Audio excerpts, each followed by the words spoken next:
இதில் வந்து முதலாவதாக நம்ம முதல் கம்பெனி வந்து ஐடிசி பார்க்க போகிறோம்.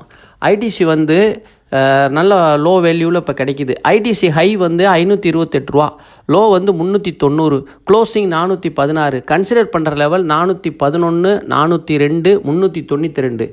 பிஇ ரேஷியோ ரொம்ப சீப்பாக இருக்குது. ஹை டிவிடெண்ட் ஈல்டு கொடுக்குறாங்க 4% அப்புறம் ஏர்லி ஹைலேருந்து 24% இறங்கியிருக்கு. லாங் டேர்ம் இன்வெஸ்ட்மெண்ட்டு கூட வச்சுக்கலாம். ஆனால் இப்போ இந்த நவரத்னாவை பொறுத்தவரையில் நம்ம ஷார்ட் டேர்முக்கு தான் சொல்லிக்கிட்டு இருக்கோம். இது வந்து ஸ்விங் ட்ரேடிங் கம்பெனி இப்போதைக்கு. அப்போ வந்து இது 460, 470 கூட வெளியில் வந்துடலாம். ஒரு 10% உங்களுக்கு லாபம் கிடைச்சாலே பெரிய விஷயம். இது எஃப்எம்சிஜி நிறுவனங்கிறனால பயப்பட வேண்டியதில்லை. நிஃப்டி 50 இருக்குது. ஸ்ட்ராங் ஃபண்டமெண்டல் உள்ள கம்பெனி.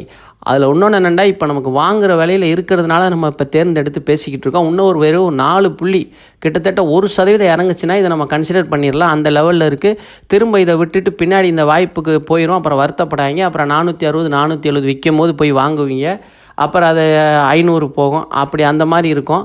நீங்கள் இதை இப்போ கன்சிடர் பண்ணி வச்சுக்கலாம். இது ரொம்ப முக்கியம்.